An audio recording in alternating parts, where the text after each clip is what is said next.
ने मुझे landing bill pay अपनी बात रखने का मौका दिया। सभापति जी,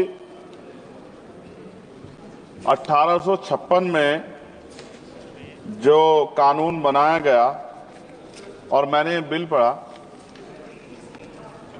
क्या पढ़ने के बाद मुझे एहसास होता है कोई बदलाव नहीं, सिर्फ कॉपी पेस्ट किया गया। तो शरह लेने में और प्रचार करने में तो मौजूदा सरकार को मेडल अलग से देना चाहिए कि कॉपी पेस्ट कर दिया और शरह ले लिया कि ये हमने किया है। नाम बदलने में और शरह लेने में हमारी सरकार को महारत हासिल है, जबकि हकीकत ये है कि ये इंटरनेशनल लॉ है जिसके आधार पर सभी देशों को काम करना पड़ता है। अगर सरकार कुछ बदलाव चाहती थी तो इसमें बिल को इलेक्ट्रॉनिक फॉर्मेट में कर सकते थे। ये डिजिटल युग है, चर्चा होती है और सब जगह, आप तो फोन से लेकर सब जगह जो है डिजिटल बातें होती हैं, लेकिन फॉर्मेट आपने कागज में ही रखा है। कई देशों के बिल इंडिया में ही बन रहे हैं मैन पावर की वजह से। वहां मैन पावर कम है, यहां मैन पावर ज्यादा है। अगर ये इलेक्ट्रॉनिक फॉर्मेट में आ जाता तो बहुत से भारतीयों को रोजगार मिल जाता।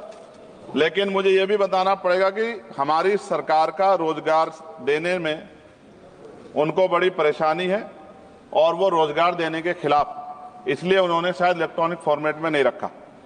जैसे उदाहरण, ऑस्ट्रेलिया में कोई माल चढ़ता है जहाज पर, उसकी इन्वेंट्री यहां बनती है, उसके लैंडिंग बिल भी इंडिया में बनते हैं। इलेक्ट्रॉनिक फॉर्मेट में कर देते तो उसका बैक एंड फॉर्मूला हमारे पास आ सकता था। इससे देश को फायदा होता और हमारे बहुत सारे लोगों को रोजगार मिलता। और राष्ट्रीय जलमार्ग 2016 कानून के तहत कई राष्ट्रीय जलमार्ग विकसित होने थे, परंतु अभी तक सभी नहीं बने। यह जलमार्ग बन जाते तो बाढ़ व सूखे की समस्या से भी निजात मिल सकती थी, लेकिन सरकार को बाढ़ से भी फर्क नहीं पड़ता क्योंकि उससे भी आम जनता को परेशानी होती। पेट्रोल और डीजल की जो खपत है, अगर ये बन जाए जलमार्ग तो बहुत फायदा जो है वो खपत कम हो सकती है और बहुत बड़ा फायदा हो सकता है।